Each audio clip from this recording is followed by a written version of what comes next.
Buenas, gurizada, então vamos lá, questão de número 1. Um estudante está pesquisando o desenvolvimento de certo tipo de bactéria. Para essa bactéria, ele utiliza uma estufa para armazenar as bactérias.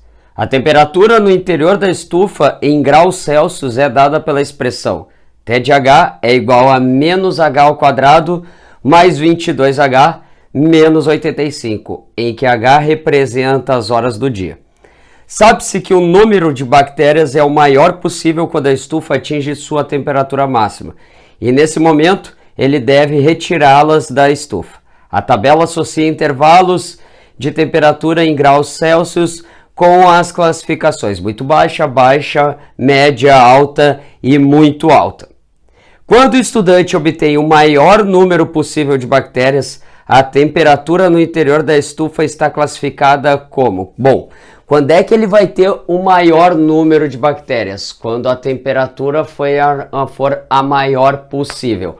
Ou seja, essa é uma questão típica do Enem de cobrar o quê? O Y do vértice. Bom, a primeira coisa que a gente tem que ter nessa questão aí, na questão de número 1, é olhar simplesmente para a sua função, que T de H é igual a quem? A menos H ao quadrado mais 22H menos 85, beleza? É essa a nossa função que aparece ali na questão de número 1 da competência 5 aí do livro, beleza? Bom, o que ele está te pedindo então? Ele está te pedindo para calcular o Y do vértice. Como é que a gente calcula o Y do vértice? Não te esquece, o Y do vértice é menos o teu discriminante dividido por 4 vezes o A. Lembrando, então eu vou ter que o meu Y do vértice vai ser igual a quem? A menos. Discriminante vai ser quem? B ao quadrado menos 4 vezes o A vezes o C. Tudo isso dividido por 4 vezes o A. Bom, agora vamos olhar os coeficientes substituindo. Nesse caso, então, eu vou ter que o Y do vértice vai ser dado por quem? Menos B ao quadrado, que vai ser, nesse caso, 22 ao quadrado. Menos 4 vezes o A vale menos 1. Vezes o C, que vale menos 85. Beleza? Tudo isso dividido por 4 vezes o A, que é menos 1. O menos 1 eu já vou cancelar com esse menos aqui da frente, tá? Para já não ficar com muitos sinais. Agora o que eu tenho aqui? Eu vou ter Y do vértice vai ser igual a quem? 22 ao quadrado, isso vai me resultar em 484. Agora aqui, o que eu tenho? Menos com menos vai me dar mais, com menos vai me resultar em menos. 4 vezes 1 vai me dar 4 e 4 vezes 85, a dica é a seguinte, faz simplesmente 2 vezes 85 vezes 2 novamente. Então nesse caso eu vou ter 2 vezes 85, isso me corresponde a exatamente 170. Vezes 2 vai me dar 340, então eu tenho 340. Tudo isso dividido por 4, beleza?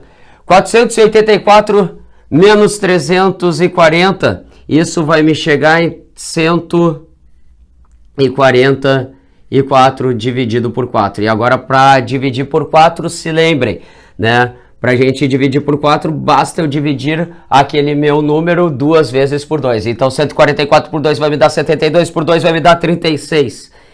E eis que eu acabo de chegar na minha temperatura, que é de 36 graus Celsius. E o intervalo em que está estabelecido para 36 graus Celsius é o intervalo que corresponde a 30 graus a 43, ou seja, a temperatura se encontra alta. Questão de número 2, o que aparece para nós então? Após realizar uma pesquisa de mercado, uma operadora de telefonia celular ofereceu aos clientes que utilizavam até 500 ligações ao mês o seguinte plano mensal. Um valor de R$12 fixas para clientes que fazem até 100 ligações ao mês. Bom, já vamos anotar esse nosso dado porque é uma questão envolvendo gráficos, beleza? O que ele nos diz então? Ele nos diz que tu vai ter uma parcela fixa, correspondendo a esse cara, o eixo dos Y como teu valor, e o eixo dos X te corresponde ao teu tempo, né, o teu tempo, ou melhor ainda, vamos colocar aqui, né, quantidade de ligações ligações, beleza? O que a gente tem ali? A gente tem que, quando eu pago exatamente os meus R$12, os R$12 ele deve ir até onde? Ele deve corresponder até eu fazer 100 ligações. Então, até os 100 ligações eu tenho esse gráfico. Eu tenho uma função constante de 0 a 100 ligações, eu devo pagar um valor de R$12. Continuando. Caso o cliente faça mais de 100 ligações, será cobrado um valor adicional de 10 centavos por ligação, a partir da 100ª a 300, né? A 300. E caso realize entre 300 e 500 ligações, será cobrado um valor fixo de R$32. Bom, então de 100 até 300, vamos representar o 300 mais ou menos aqui, tá ok? Do 100 até o 300, ele vai ter um coeficiente de variação de 10 centavos, beleza? De 10 centavos. É isso que ele está te representando aí, então eu tenho uma função crescente nesse intervalo, e isso ele pagaria, né, um valor que vai corresponder até tu chegar na ligação de número 300. A partir da ligação de número 300, o que ele te fala? Ele fala que a partir da ligação de número 300 até a ligação de número 500, tu deve pagar um valor fixo de R$32.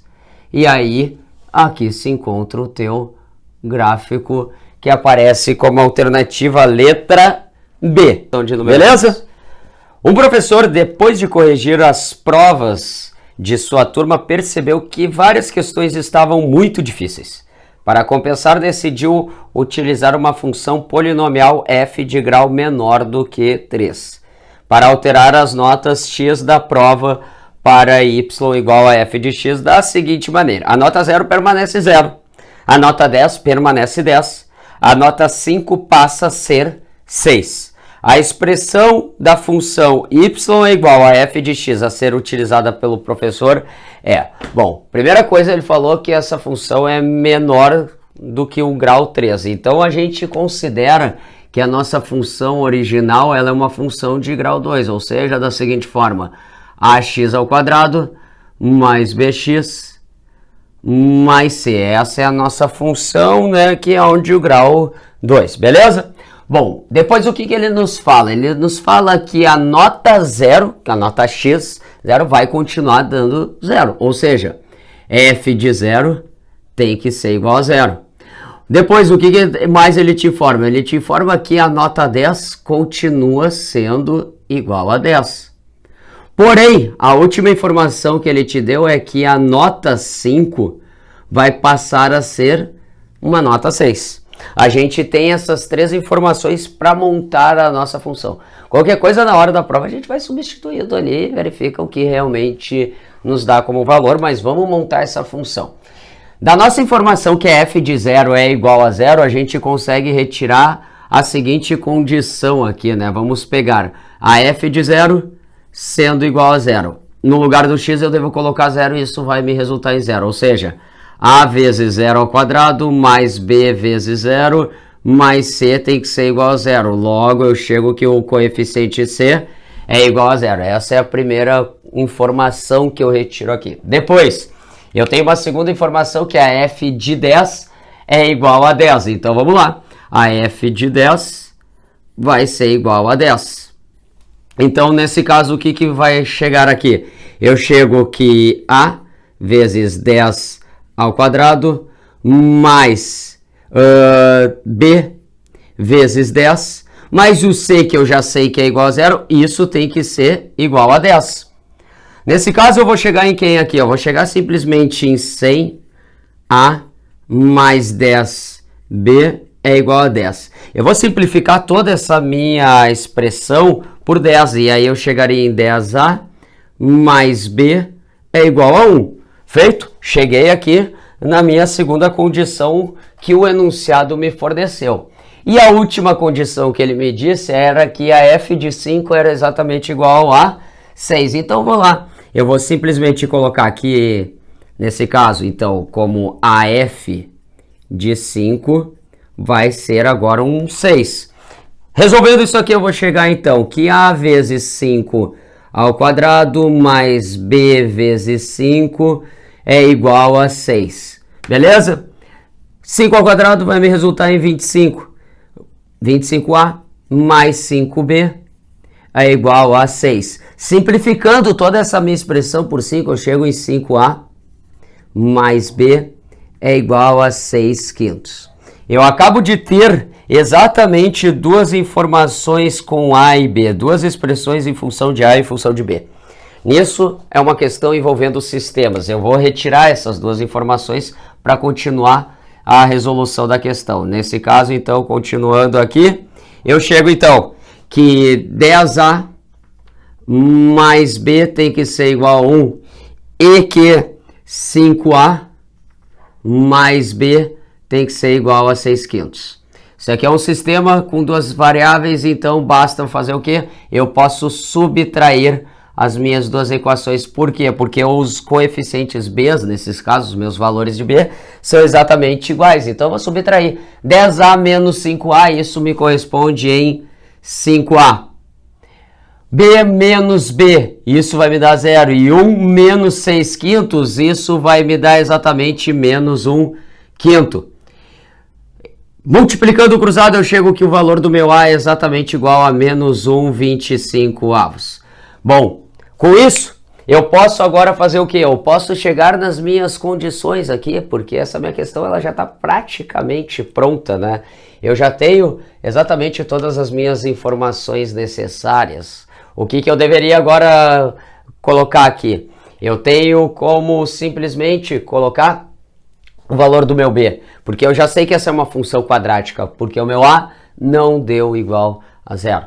Beleza? Vou descobrir o valor do B. Para descobrir o valor do B, eu vou escolher uma das duas equações, eu vou escolher a segunda equação, então eu tenho que 5 vezes o A é menos 1,25 avos, mais o B tem que ser exatamente igual a 6 quintos. Feito? O 5 simplifica com 25, isso vai me resultar em menos 1 quintos. Então, nesse caso, menos 1 quinto mais o B tem que ser igual a 6 quintos. Ou seja, o valor do meu B vai ser 6 quintos mais 1 quinto, que me corresponde a 7 quintos. Então, a minha função que expressa essa nova nota que o aluno passa a ter vai ser dada por quem? Pelo meu A. Quanto é que vale o meu A? Menos 1,25 avos. Então, vou ter menos x ao quadrado sobre 25. Mais o B, que é 7 quintos de x. E aí, eis que eu tenho a minha função que aparece como alternativa à letra A. E tome cuidado, nessa questão, só tu calculando o valor do teu coeficiente A, tu já consegue chegar na resposta alternativa à letra A. Beleza? Essa questão que ele fala aí. No Brasil, há várias operadoras e planos de telefonia celular. Uma pessoa recebe 5 propostas, A, B, C, D e E. O valor mensal de cada plano está em função do tempo mensal das chamadas conforme o gráfico. Aí está o nosso gráfico, beleza? Aqui a gente tem o gráfico de E, depois de C, aí depois mais adiante o de A, depois o de D e assim acabou, beleza? E o de B, essa reta constante, feito? Essa pessoa pretende gastar exatamente R$30 por mês com o telefone. Dos planos telefônicos apresentados, qual é o mais vantajoso em tempo de chamada para o gasto previsto para essa pessoa? Galera, questãozinha bem simples de interpretação de gráficos e tabelas. Ele quer gastar no máximo R$30. O que a gente faz aqui? O valor de R$30 ele se encontra aqui. Não dá para ver muito bem, mas eu vou colocar, beleza? Nisso, eu vou colocar simplesmente uma reta paralela com o eixo dos x. Por que o eixo dos x? Porque o eixo do x me representa o meu tempo. Então, quanto mais tempo eu tiver pagando R$30, eu vou ter mais vantagem. Ou seja, eu devo procurar o meu gráfico que se encontra mais à direita dentro desses meus R$30. E o único gráfico que está mais à direita aqui, dentro desses meus R$30 é quem? É o gráfico C, ou seja, a companhia C é a companhia que é mais vantajosa, beleza? Alternativa questão de número 5 ali, então, galera. Enem 2014. A figura mostra uma criança brincando em balanço no parque. A corda que prende o assento do balanço ao topo do suporte mede 2 metros. A criança toma cuidado para não sofrer um acidente, importante. Então você balança de modo que a corda não chegue a alcançar o chão. Na figura, considere o plano cartesiano que contém a trajetória do assento do balanço, no qual a origem está localizada no topo do suporte do balanço. O eixo X é paralelo ao chão do parque e o eixo Y tem orientação positiva para cima. A curva, determinada pelo trajeto do assento do balanço, é parte do gráfico da função. Galera, o que a gente precisa ter nessa questão? Aqui está representado eu me fiz em palito, é bem fácil, tá? Aqui ele te diz, eu não coloquei, mas aqui se representa, né, o teu chão, né, o chão, e essa criança fica se balançando nesse sentido. O que ele te informou aqui nessa questão? Ele te informou que o topo, esse topo do balanço é para te representar o eixo do X e o eixo dos Y, o ponto de intersecção, galera. Ele falou isso no enunciado, ele aqui é para te tomar como origem.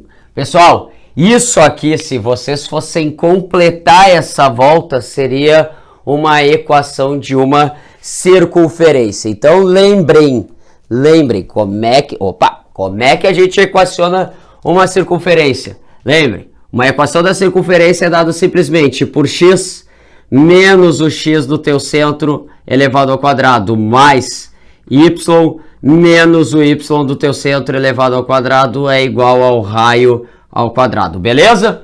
Tá, mas como ele te disse que o poste, né, o topo desse poste aí, né, ele se encontra na origem de um plano cartesiano. Então tu sabe que esse centro é na origem. Se é na origem, o centro é 0, 0. Ou seja, o x vale 0 e o y vale 0.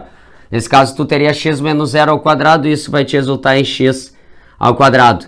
Mais y ao quadrado é igual a quem? Ao raio ao quadrado. E o raio vai ser simplesmente a corrente que segura esse balanço. Então, 2 elevado ao quadrado. E nisso tu vai chegar em x ao quadrado mais y ao quadrado, que corresponde em 4. Só que aí tu olha, não tem nenhuma alternativa assim, tá tudo em função de y. Vamos isolar esse y. Eis que chega o momento que devemos isolar esse y. Então x ao quadrado vai para lá como menos x ao quadrado. Então y ao quadrado corresponde igual a 4 menos x ao quadrado. E agora? O que tu faz? Tu extrai a raiz em ambos os lados da tua igualdade. E eis que tu chega que y é igual a mais ou menos raiz quadrada de 4 menos x ao quadrado. E aí tu deve estar te perguntando, tá, mas tem as duas alternativas. Só para confundir, ele não botou y, tá? Ele colocou isso aqui, f de x. Beleza? F de x. E agora a gente vai perceber se a gente usa o mais ou o menos. Galera, lembrem de uma coisa, abaixo do x, os teus valores do y são sempre valores negativos. E tu percebe que o movimento que essa criança faz se encontra exatamente abaixo do teu plano cartesiano. E isso corresponde à alternativa em que tu vai ter, em que a f de x é igual a menos a raiz quadrada de 4 menos x ao quadrado, o que te dá a alternativa letra questãozinha de número 6. Vamos pegar aqui, vamos lá, vamos dar. Para comemorar o aniversário de uma cidade, um artista projetou uma escultura transparente e oca, cujo formato foi inspirado em uma ampulheta. Ela é formada por 3 partes de mesma altura, 2 são troncos de cones iguais e a outra é um cilindro. A figura é a vista frontal dessa linda escultura que aparece aqui para nós. No topo da escultura foi ligada uma torneira que verte água para dentro dela, com vazão constante. O gráfico que expressa a altura H da água na escultura em função do tempo decorrido é... Galera, lembre de uma coisa, sempre que vocês tiverem uma questão de vazão constante, encher um recipiente da água, lembrem só de 2 coisas. Afina ou não afina? Se o recipiente afinar, significa que provavelmente tu deve ter uma curva, tá? E aqui a gente está colocando como alturas iguais, beleza? Então a gente deve colocar sempre, afinou deve ter curvas.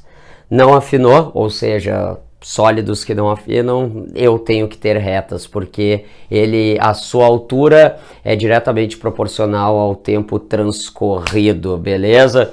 Então o que a gente tem que ter? Bom, eu estou jogando água, muita água aqui, o que vai acontecer?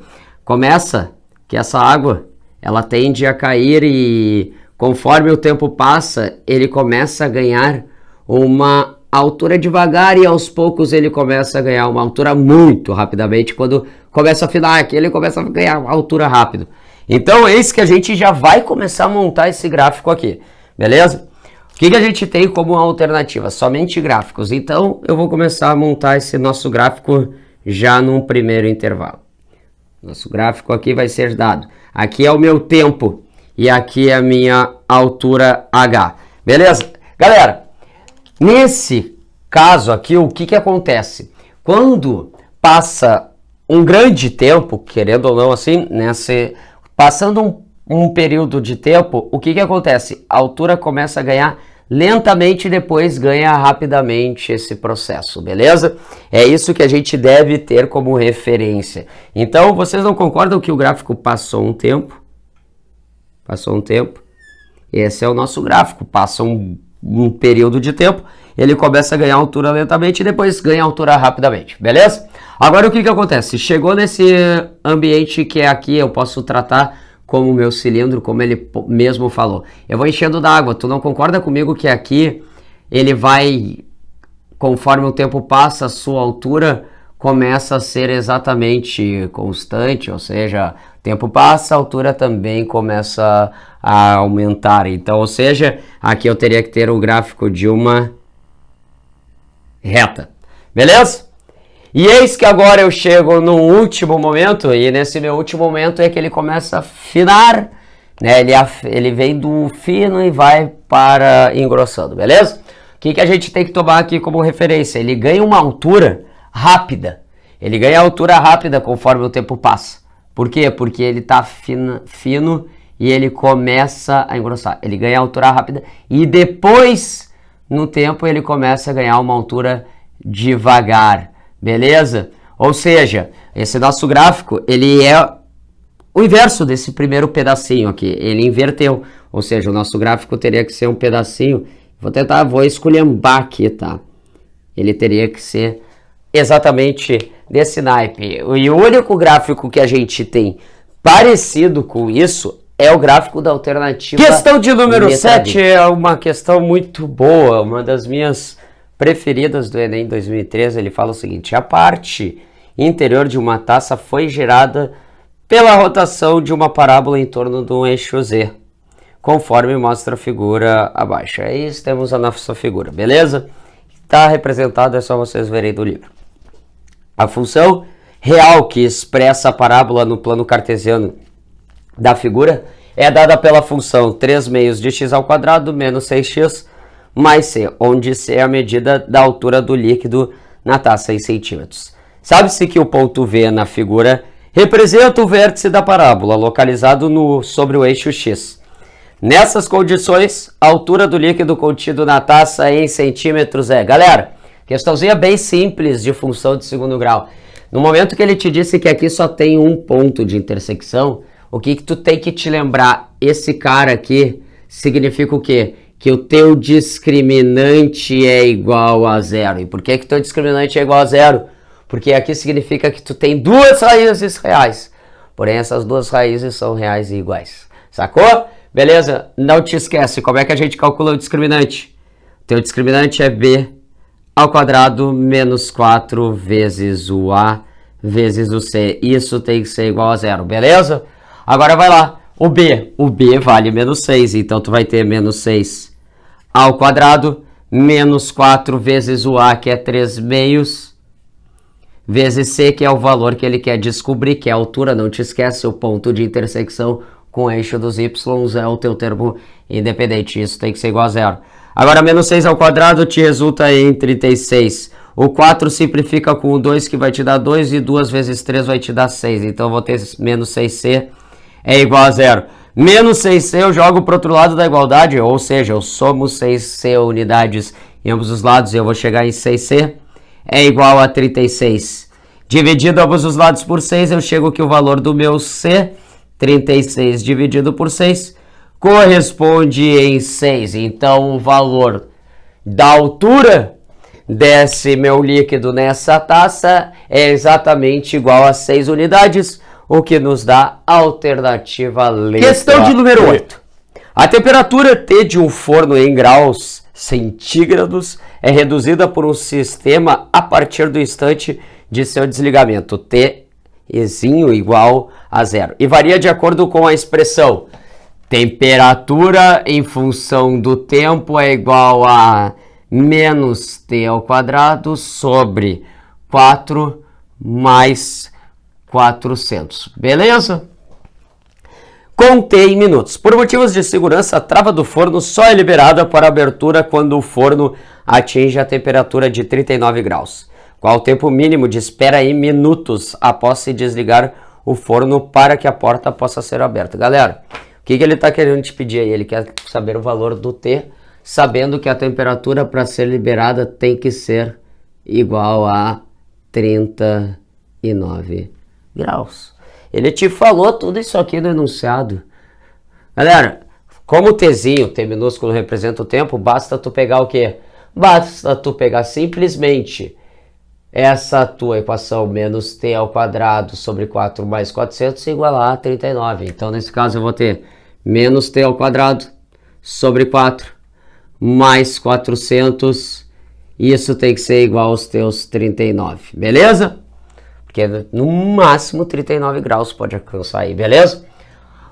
400 vai para lá como menos 400, então eu vou ter menos T ao quadrado sobre 4 é igual 39 menos 400. É que eu tô sendo legal, tô indo bem na mãe.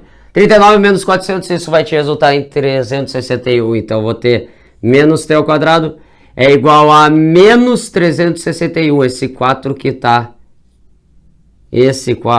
tá dividindo, eu vou passar já multiplicando.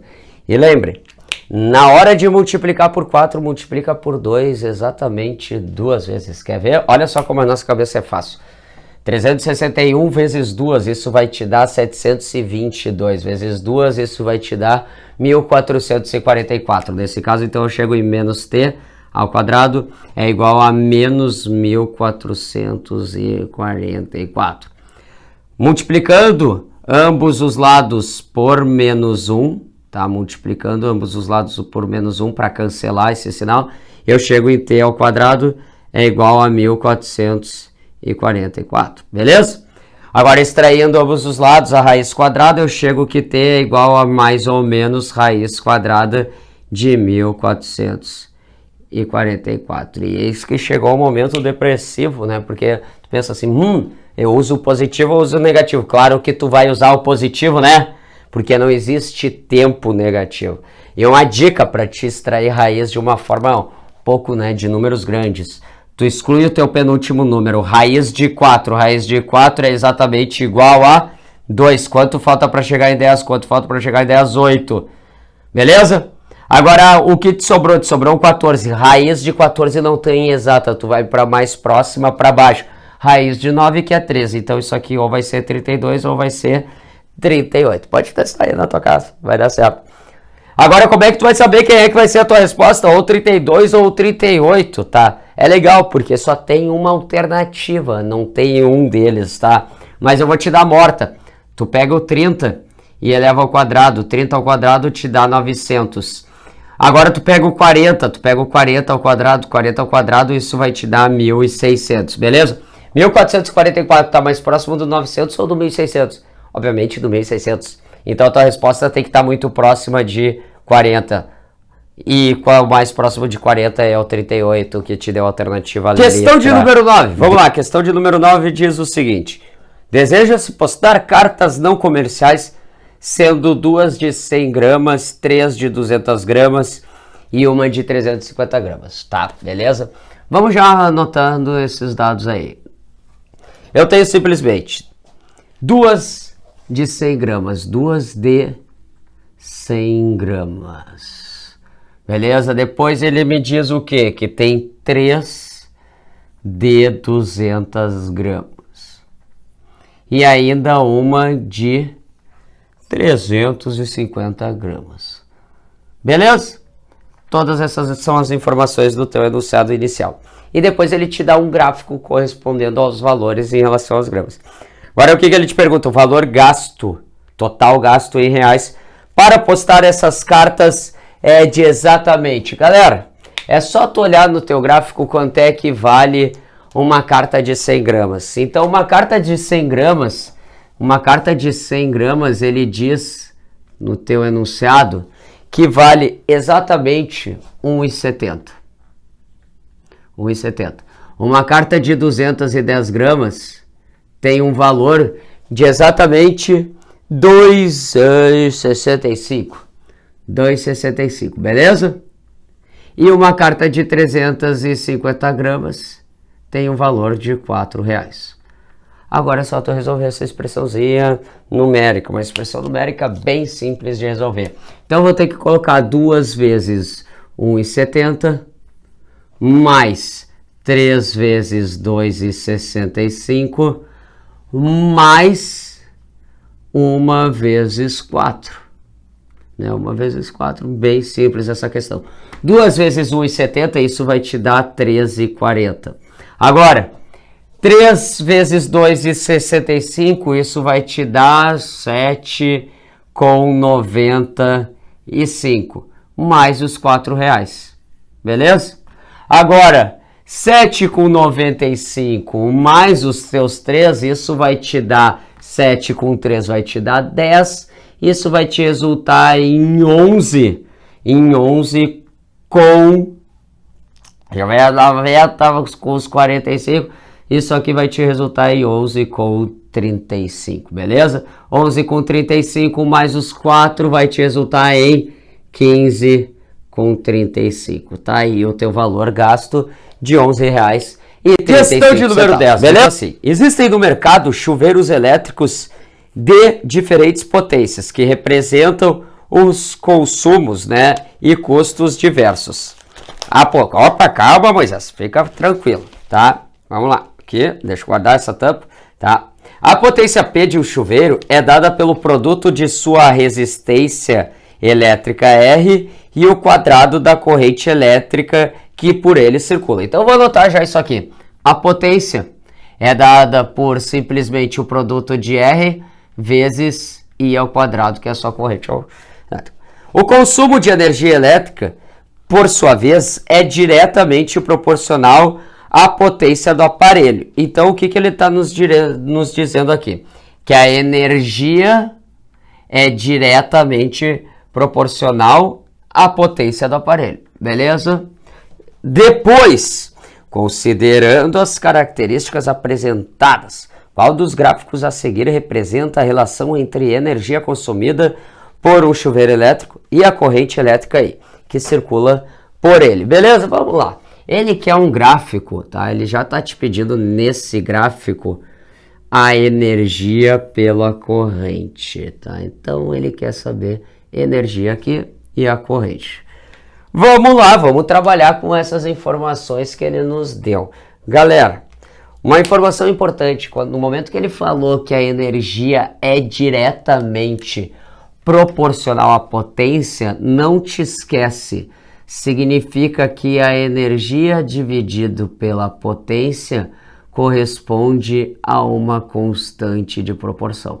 Como eu quero saber quanto é que vale essa minha potência para conseguir estabelecer uma razão entre a energia e exatamente a minha corrente, eu vou isolar o valor do meu P e nisso eu chego exatamente que o P é igual a energia dividido por essa constante, beleza? E eis que agora sim eu tenho como substituir o valor da minha potência lá na minha fórmula inicial. E com isso eu chegaria aqui? Chegaria aqui sobre a minha constante de proporção K é igual a quê? É igual a resistência vezes I ao quadrado. Beleza? Olha só o que eu vou fazer, galera. Olha só o que eu vou fazer. Eu vou simplesmente passar esse K para lá multiplicando e o I ao quadrado dividindo. Então eu chego que a energia sobre I ao quadrado é igual a K vezes a resistência. E esse K vezes a resistência, o que a gente sabe? A gente sabe que isso aqui é uma outra constante de proporção.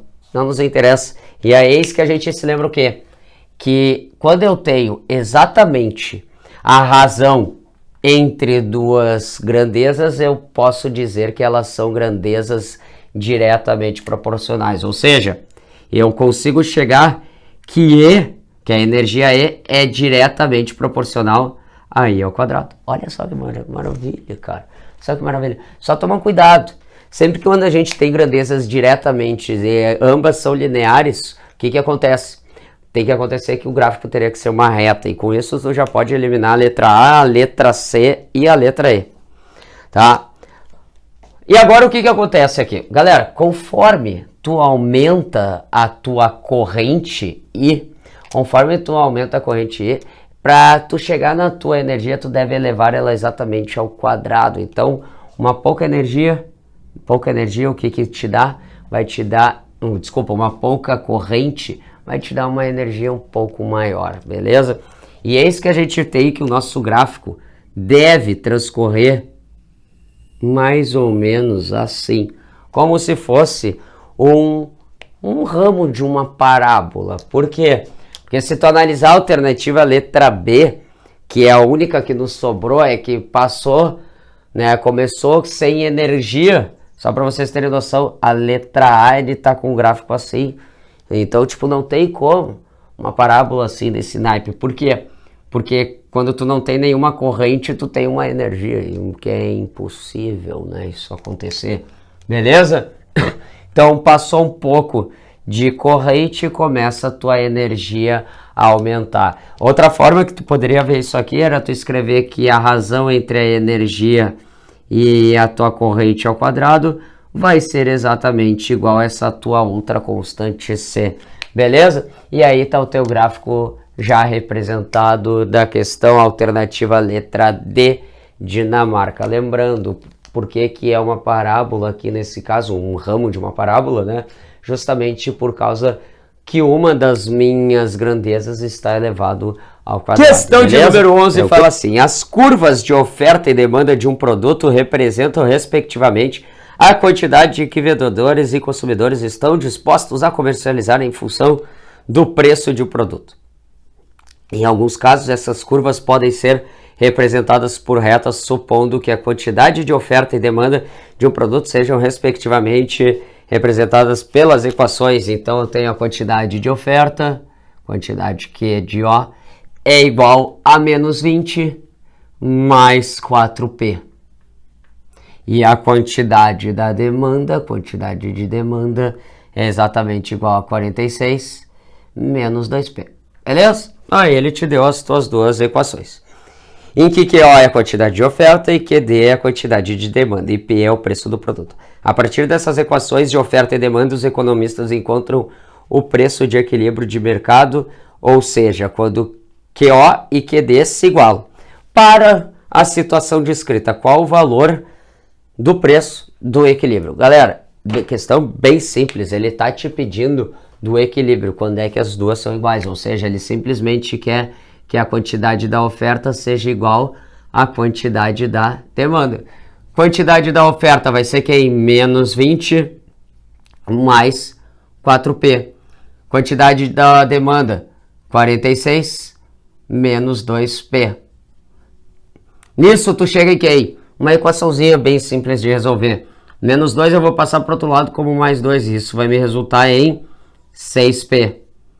O menos 20 vai para lá como mais 20, então vou ter 46 mais 20, o que me dá 66. E é isso que eu acabo de chegar, que o valor do meu P é 66 dividido por 6, ou seja, o valor do equilíbrio para que a quantidade da oferta e a quantidade da demanda sejam iguais, é exatamente igual a 11. O que a gente faz? Qualquer coisa lá na hora da prova do Enem, a gente substitui lá os valores do meu preço P nas minhas ofertas e demandas e verifica quando é que... Tá, galera, questão de número 12. Pessoal, a questão de número 12 que está aí para vocês é uma questão bem simples para te olhar para o gráfico, tá? A figura a seguir representa dois gráficos com informações sobre as reclamações diárias recebidas e resolvidas pelo setor de atendimento ao cliente, o SAC, de uma empresa em uma dada semana. O gráfico de linha tracejada informa o número de reclamações recebidas no dia. O de linha contínua é o número de reclamações resolvidas no dia. As reclamações podem ser resolvidas no mesmo dia ou demorarem mais de um dia para serem resolvidas. O gerente de atendimento deseja identificar os dias da semana em que o nível de eficiência pode ser considerado muito bom, ou seja, os dias em que os números de reclamações resolvidas excedem o número de reclamações recebidas.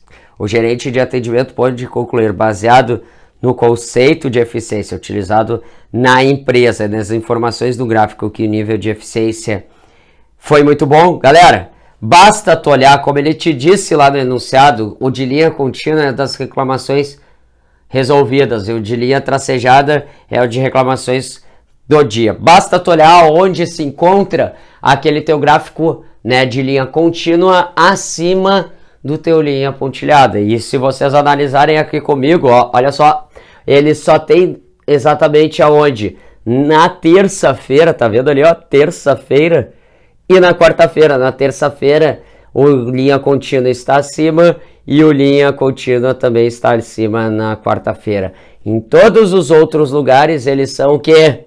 Eles são ou menores ou iguais. Então o que nos resta aí como alternativa, letra B, Brasil, terça e quarta-feira. Questãozinha boa, né? Boa de resolver. Questão de número 13 nos diz o seguinte.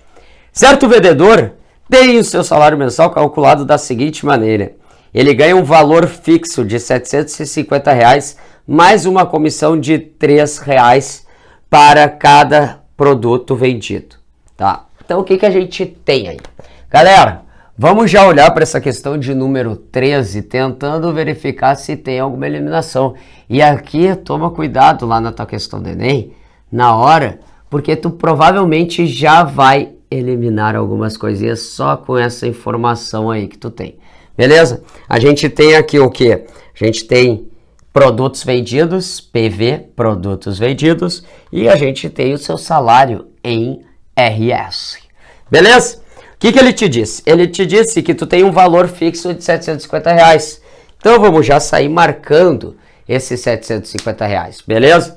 Vamos sair marcando esses R$ 750, porque é um valor fixo de R$ 750. Aqui se encontram os teus R$ 750.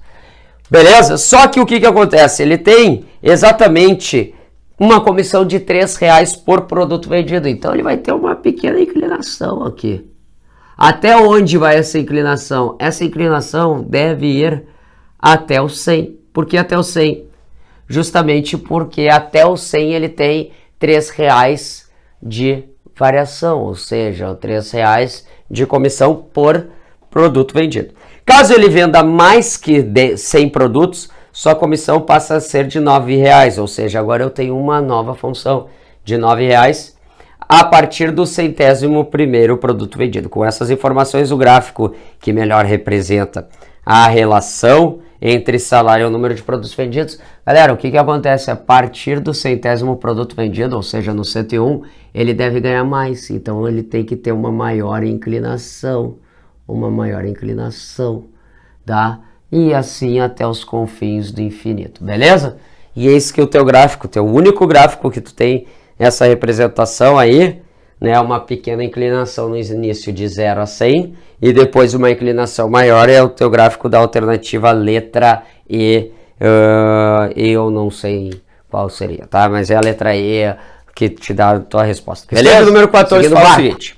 O saldo de contratação no mercado formal no setor varejista da região metropolitana de São Paulo registrou alta, comparando as contratações deste setor no mês de fevereiro com as de janeiro deste ano, houve um incremento de 4.300 vagas, ou seja, tem uma variação de 4.300 vagas. Importante. Totalizando 880.605 trabalhadores de carteira assinada. Olha só, galera. Em fevereiro Em fevereiro, tem carnaval? Tem. Mas também tem o que tu precisa te preocupar, que é a informação que ele te disse. Em fevereiro tinham 880.605 pessoas contratadas, beleza? E ele te deu que foi registrado isso em fevereiro e tem uma variação de 4.300 pessoas, beleza? Suponha que o incremento de trabalhadores no setor varejista seja sempre o mesmo nos 6 primeiros meses do ano, considerando-se Y e X, representam respectivamente as quantidades no setor varejista e os meses janeiro sendo o primeiro, fevereiro sendo o segundo e assim por diante. Galera, informação mega importante. O teu mês zero não é janeiro. O teu mês zero é dezembro. Então a gente tem que retornar para dezembro para saber quantas pessoas tinha lá. Beleza? E assim por diante. A expressão que relaciona essas quantidades nesses meses. Galera, é uma questão bem simples. A tua variação é 4.300. Vamos pensar quantas pessoas eu teria em janeiro deste ano. Em janeiro deste ano é bem simples. Basta eu retirar as 4.300 pessoas. E 4.300 pessoas retirando dos meus 880 mil, isso vai me dar 876.305. Beleza? Em dezembro do ano anterior, quantas pessoas a gente tinha contratadas? A gente teria exatamente 872.005 pessoas. E aqui é o nosso dado importante. Por quê? Porque em janeiro foram contratadas mais 4.300 pessoas. E em fevereiro, mais 4.300 pessoas a partir de janeiro. Então, não te esquece, uma função y é igual a escrita, né, dela, ax mais b. Uma função de primeiro grau e é tudo que tu tem nas tuas alternativas. Não te esquece. O A sendo o teu coeficiente de variação, ou seja, a tua taxa de variação. E o teu B a tua taxa fixa. Nesse caso, a nossa função que melhor representa nossa variação, 4.300 pessoas por mês, onde X representa o mês, mais o nosso valor fixo, que era de 872.005 pessoas. E por que é 872.005 pessoas? Porque ele falou que o mês 1 era o mês de janeiro, ou seja, eu devo colocar um no lugar do X para ter quantas pessoas eu tinha contratado em janeiro. Beleza? Toma muito cuidado nessa questãozinha. Questãozinha boa. O que te dá a alternativa letra C. Questão de número 15. Beleza? As frutas que antes se compravam por dúzias, hoje em dia podem ser compradas por quilogramas, existindo também a variação dos preços de acordo com a época de produção. Considere que dependente da época ou variação do preço, certa fruta custava R$ 1,75 o quilograma.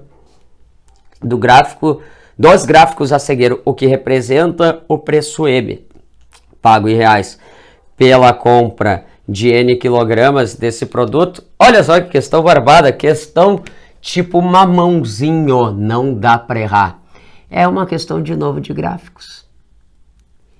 Ele te diz exatamente o que? Ele te diz, nesse caso, que o N representa a quantidade em quilogramas e o M o teu valor. Galera, vocês não concordam que quanto mais frutas eu compro, mais vai ser o meu valor que eu vou gastar? E aí tu não concorda comigo? Opa, se eu não comprar nenhuma fruta, eu não devo gastar nada. Então esse meu gráfico deve partir de zero. Só que se eu comprar uma fruta, eu vou gastar exatamente 1,75 ou 1 quilograma, beleza?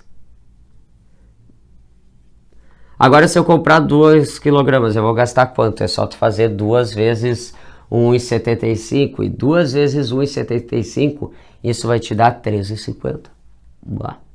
Tu já matou a questão, vai estar aqui, tá? 13,50, eu não vou fazer sobre escalas, tá excelente aqui.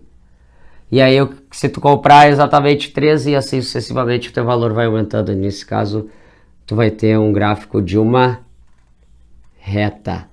Porque quanto mais tu compra em quilogramas, mais tu gasta. Bem simples de resolver essa questão. Alternativa letra E. Questão de número 16. O prefeito de uma cidade deseja construir uma rodovia para dar acesso a outro município. Para isso, foi aberta uma licitação na qual concorrem duas empresas. A primeira cobrou R$100 mil por quilômetro construído, N, acrescido de um valor fixo de 350 mil, enquanto a segunda cobrou R$120 mil por quilômetro construído, acrescido de um valor fixo de 150 mil. As duas empresas apresentam o mesmo padrão de qualidade dos serviços prestados, mas apenas uma delas poderá ser contratada. Do ponto de vista econômico, qual equação impossibilitaria encontrar a extensão da rodovia que tornaria indiferente para a prefeitura escolher uma das propostas? Ou seja, ele está querendo quando é que elas vão ser iguais, galera. Bem simples, e é só vocês olharem as alternativas de vocês. O que ele te diz da primeira, tá? Vamos colocar aqui a primeira opção. A primeira opção, o que ele te falou? Ele te falou que tem um valor de 100 mil por quilômetro N, mais 350 mil fixos. Foi isso que ele te informou. A segunda opção, ele te falou que tem um valor que varia de 120 mil reais, por quilômetro, mais um valor fixo de 150 mil. Ou seja, ele quer quando uma for igual a outra. Vamos lá, vamos igualar. Então eu tenho 100 mil N, mais 350 mil. Isso tem que ser igual a 120 mil N, mais 150 mil. Só que se tu analisar comigo, não tem nenhuma alternativa. Todas as alternativas eles cortaram os mils, né? Ou seja, basta agora o que a gente faz aqui? A gente simplifica os zeros. Então a gente vai ter simplificando os zeros, olha só que legal. A gente simplifica os zeros e a gente chega aqui 100N mais 350 é igual a 120N mais 150. E aí acabou a tua questão, não tem mais o que fazer, o que te dá a alternativa. Questão de número 17. Um túnel deve ser lacrado com uma tampa de concreto. A secção transversal do túnel e a tampa de concreto tem contornos de um arco de uma parábola e mesmas dimensões. Para determinar um custo da obra, o engenheiro deve calcular a área sob o arco parabólico em questão. Usando o eixo horizontal no nível do chão e o eixo de simetria da parábola como eixo vertical, obteve a seguinte equação. Ele tem essa equação. Y é igual a 9 menos x ao quadrado. Beleza? Sendo x e y medidos em metros. Sabe-se que a área sob uma parábola como esta é igual a 2/3 da área do retângulo. Então, isso aqui é a área da parábola ali, né, dessas parábolas, é igual a 2/3 da área de quem? Do retângulo, beleza? Cujas dimensões são respectivamente iguais à base e à altura da entrada do túnel. Qual é a área da parte frontal da tampa de concreto em metros quadrados? Galera, questãozinha bem tranquila de resolver. Ele te disse que o eixo dos y é o eixo que representa o teu eixo de simetria e o eixo do x representa o teu chão, beleza? Então o nosso gráfico dessa parábola deve ser algo desse naipe aqui. Feito. Esse é o nosso túnel, tá? Esse é o nosso túnel. Não te esquece, aqui tentando melhorar. Não te esquece, não precisa ficar muito perfeito. Nossa jogada é bem simples. O que a gente faz aqui? Termo independente. Termo independente da função vai ser quem? Vai ser um ponto de corte com o nosso eixo dos y. Feito. 9. Tá? Tu já sabe a altura desse túnel. Agora o que tu precisa determinar? As raízes, os valores de intersecção com o eixo do x. Como é que tu faz? Pega a tua função 9 menos x ao quadrado igual a 0. Ou seja, x ao quadrado é igual a 9. x vai ser igual a quanto? A mais ou menos a raiz quadrada de 9, o que te dá aqui um valor é mais 3 e o outro valor é menos 3. Tu acaba de determinar as tuas duas raízes aqui. Só que o que ele te informou? Ele te informou que a área da parábola, desse parábolo aqui, vai ser 2/3 da área do retângulo. O que tu imagina aqui? Tu imagina que tem um retângulo.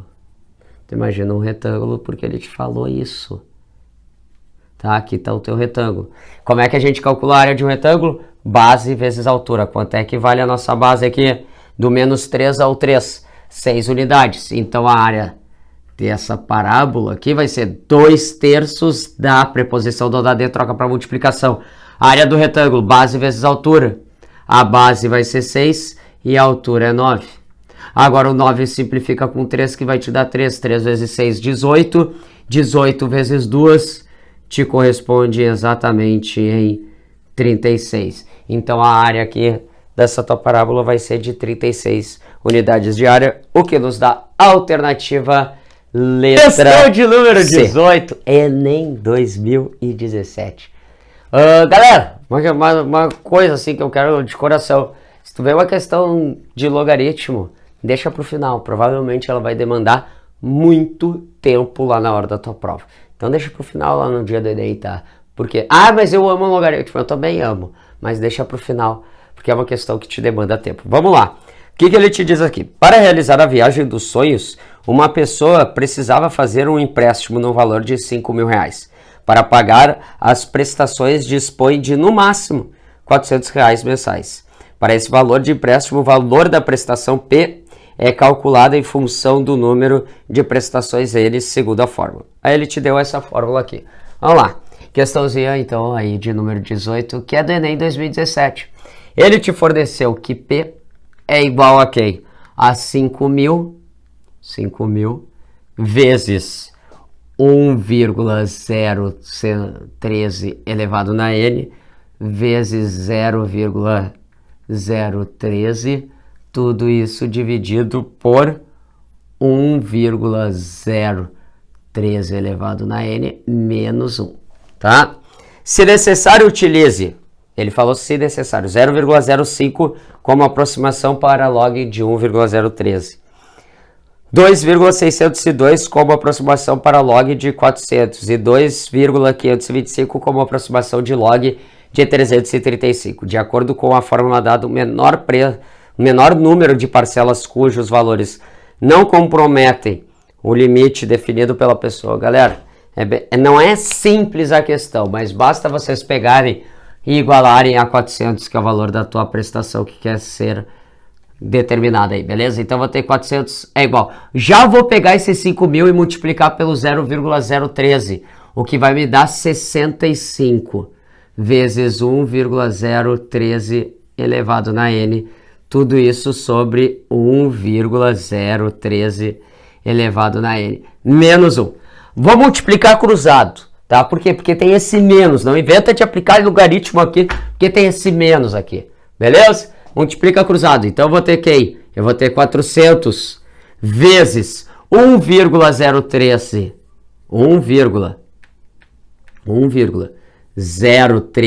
elevado na N menos 400 vezes 1 vai me dar 400.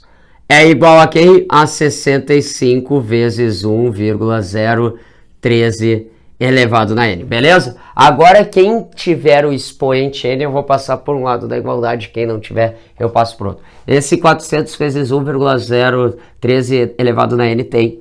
Esse cara aqui também tem, então eu vou colocar tudo para o meu lado esquerdo. Então eu vou ter 400 vezes 1,013 elevado na N menos 65 vezes 1,013 elevado na N tem que ser igual a 400, beleza? Agora, aqui tu pode pensar que é como se fosse x, então eu vou ter 400x menos 65x. Isso vai me dar 335 vezes 1,013 elevado na N é igual aos 400, beleza?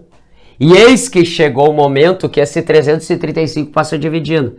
Então tu vai ter 1,013 elevado na n é igual a 400 dividido por 335.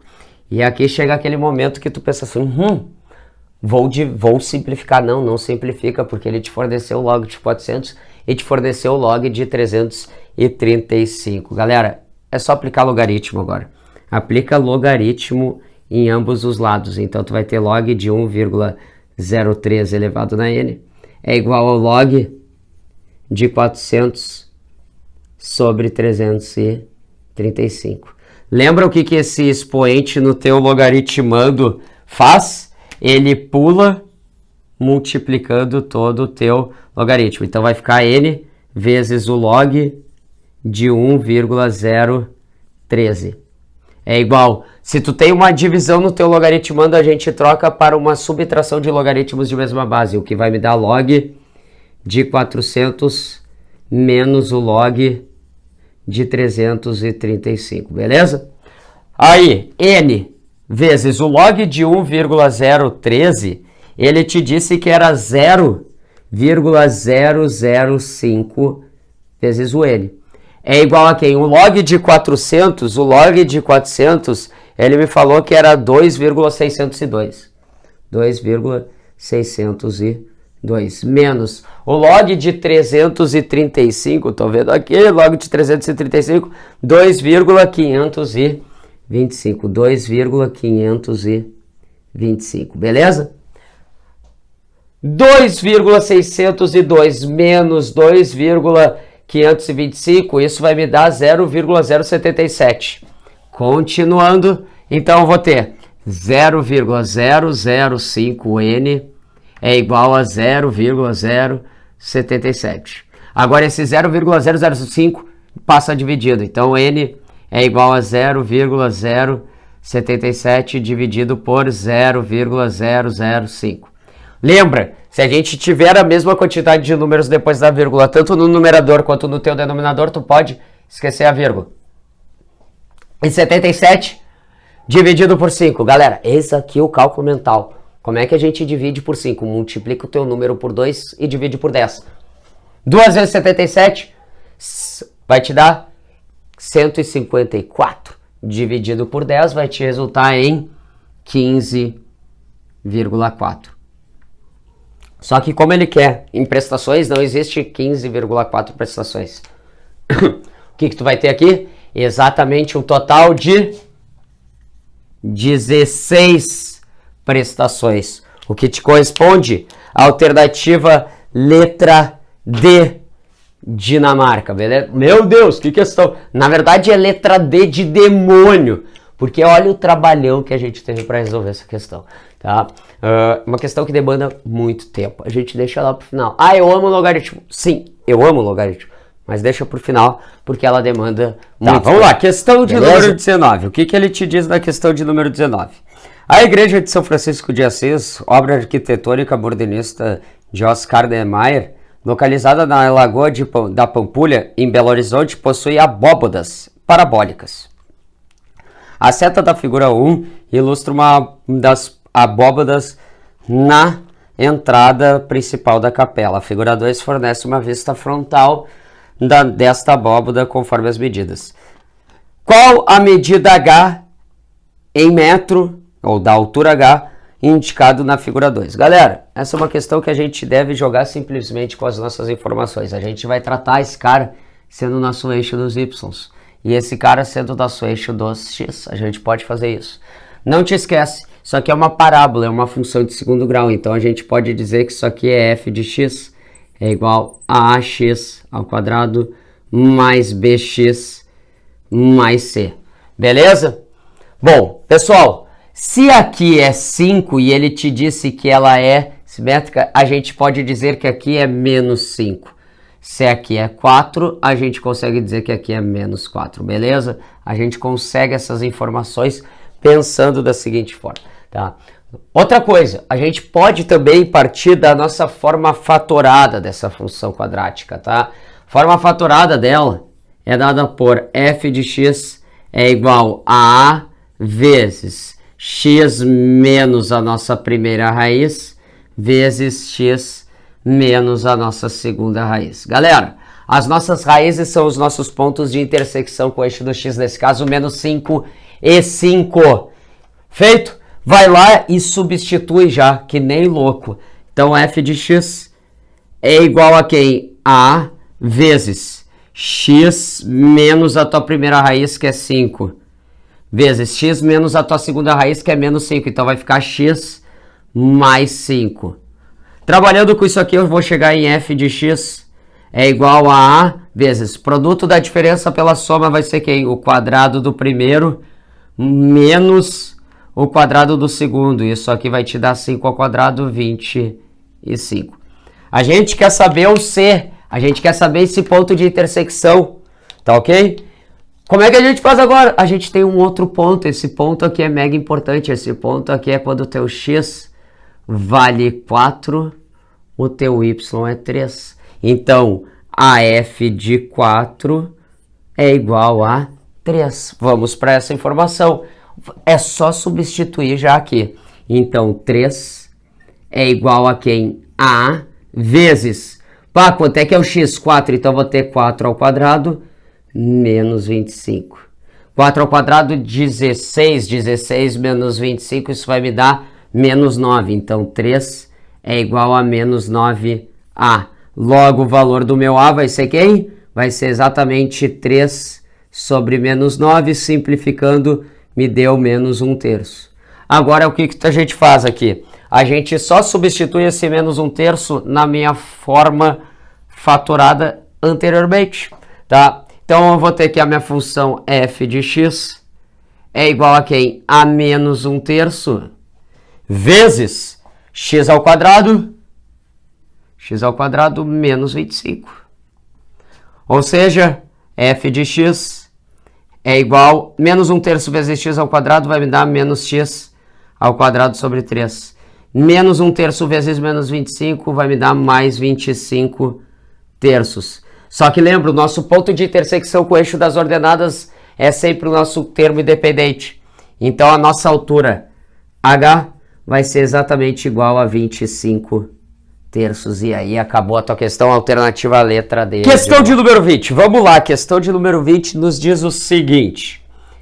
Em 2011, um terremoto de magnitude 9 na escala Richter causou um devastador tsunami no Japão, provocando um alerta da usina nuclear de Fukushima. Em 2013, outro terremoto de magnitude 7 na mesma escala sacudiu Sichuan, sudoeste da China. Aí estão as nossas magnitudes, deixando centenas de mortos e milhares de feridos. A magnitude de um terremoto na escala Richter pode ser calculada da seguinte forma, sendo E a energia em kWh liberada pelo terremoto e E0 uma constante real positiva. Considere E1 e E2 representam as energias liberadas nos terremotos ocorridos no Japão e na China. Disponível... Tá? Qual a relação entre E1 e E2? Galera, a gente analisa as alternativas, está tudo em função de E1, tá? Ou seja, eu tenho que colocar o E1 em evidência. Eis que aqui a gente já pega e já sai fazendo o quê? Sai calculando, igualando a magnitude. Eu vou pegar aqui magnitude lá do terremoto no Japão. Beleza? Terremoto do Japão. Eu vou calcular esse cara aqui. Eu vou ter que 9, que é a magnitude dele, é igual a 2/3 de log da energia dele. A energia dele é E1 sobre a energia 0, beleza? Feito? Que a energia é uma constante real positiva. Feito? Tá, o 3 tá dividido, passa multiplicando. 3 vezes 9, 27 dividido pelo 2. Então, eu vou ter 27 meios. É igual, se eu tenho uma divisão no meu logaritmando, eu troco para uma subtração. Então, logaritmo de E1 menos o logaritmo de E0. Agora, o que eu vou fazer? Como está tudo em função de E1 e E2 nas minhas alternativas, eu vou isolar o log de E0. Vou passar esse cara para o outro lado com o sinal trocado. E aí eu chego que o log de E0 é igual a quem? O log de E0 é o log de E1 menos 27 meios, beleza? Agora eu vou para a minha segunda informação. A minha segunda informação é da China. a China, né? A China, ele te deu essa informação também aqui. Ele te deu a informação que na China aconteceu o que? Uma magnitude 7 com uma energia 2. Então, eu vou botar 7 é igual a quem? A 2/3 do log de E2, né? O log de E2 sobre aquela que minha energia constante real positiva. 3 passa multiplicando, 2 dividido, então vou ter 21 meios é igual ao log de E2 menos o log de E0. Feito, tá vendo que eu tô fazendo o mesmo processo que antes aqui? Agora eu vou isolar o log de E0, passo ele como uma positiva e o 21 como menos 21 meios. Então eu vou ter log de E0 é igual a quem? A log de E2, da minha energia 2, menos 21 meios. Vocês não concordam comigo que aqui eu estou com os logaritmos de E0, que são exatamente iguais? Eu posso simplesmente igualar as minhas duas parcelas. Então, eu vou ter log de E1 menos 27 meios é igual a quê? É igual ao log de E2 menos 21 meios. Agora eu vou isolar os meus logs, deixar esses logs juntos. Então, log de E1 menos o log de E2 é igual a quem? A 27 meios menos 21 meios. 27 meios menos 21 meios, isso vai me dar 6 meios, que vai resultar em 3. Beleza? Tranquilo? 6 dividido por 2 vai me dar 3. Agora, se eu tenho uma subtração de logaritmos de mesma base, eu posso escrever esses caras simplesmente como uma divisão no meu logaritmando. Log de E1 sobre log de E2. Agora, o que a gente faz? Aplica a definição de logaritmo. A definição de logaritmo, regra da orelha, 10 elevado na 3 é igual a E1 sobre E2. Vai lá, seguindo o barco. Então, nisso vai me dar quem? E1 sobre E2 é igual a 10 elevado na 3. Passo o E2 multiplicando para o outro lado. Então, eu chego que o E1, a energia 1, é igual a 10 ao cubo vezes o E2. E eis que eu acabei. Ou seja, a energia do terremoto que ocorreu no Japão, ele é 1000 vezes maior do que a energia que ocorreu na China, beleza? Em Sichuan. Feito, galera? O que nos dá a alternativa a letra C. Vamos para a última questão de número 21 do Enem 2013. Em setembro de 1987, Goiânia foi palco do maior acidente radioativo ocorrido no Brasil, quando uma amostra de césio-137 foi removida de um aparelho de radioterapia abandonado. Foi manipulado inadvertidamente por parte da população. A meia-vida de um material radioativo é o tempo necessário para que a massa desse material se reduza à metade. A meia-vida do césio-137 é de 30 anos e a quantidade restante da massa de um material radioativo após T anos é calculada pela expressão M de T. M de T é igual a A vezes 2,7 elevado na KT. Beleza? Onde A é a massa inicial e K é uma constante negativa. Considere 0,3 para o log de 2. Quanto tempo necessário para que uma quantidade de massa de césio de um césio-137 se reduza a 10% da quantidade inicial? Galera, essa questão, se eu fosse resolver por álgebra, eu ia demorar muito tempo. Eis que a gente deve pensar simplesmente, meia-vida é a metade da massa inicial. Vamos dizer que a massa inicial era M. Beleza? Meia-vida transcorreu para 1/2 da massa inicial. Transcorreu 1/2. Então aqui o meu tempo é 0 anos. Feito? Se eu colocar uma meia-vida, transcorrer um período, né? Um período, eu vou ter 1/2 da minha massa, o que vai me corresponder em 30 anos, conforme o meu enunciado. Agora, 1/2 da minha massa anterior, que era de 1/2, isso vai me corresponder a 1/4 da massa anterior, só que isso tu percebe que vai me dar 60 anos. Eu quero chegar em 10%. Aqui eu estou 50%, na metade, aqui eu estou com 25%. Agora, 1/2 de 1/4, 1/2 de 1/4 vai me dar 1/8. E 1/8 da minha massa inicial, beleza? Isso vai me corresponder em 90 anos. E se tu analisar as alternativas, aqui tu tá em 12,5%, tá? Só colocando aqui pra ti ter uma noção. Aqui era os teus 100%, aqui vai te dar 50% da massa inicial. Aqui vai te dar 25% da tua massa inicial. E aqui vai te dar 12,5% da massa inicial. Ou seja, é um período a mais do que 90 anos. E a única alternativa correspondente aí, depois de 90 anos, é 100 anos. E 100 anos, acredite se quiser, em 100 anos, tu vai ter o quê? O que corresponde a 1/10 daquela tua massa inicial, o que te dá os teus 10%. 1/10. Beleza? O que te corresponde, alternativa letra E. Eita, nós, né? Valeu, gurizada. Muito obrigado pela presença e pelo prestígio. Até a próxima. Tchau, tchau.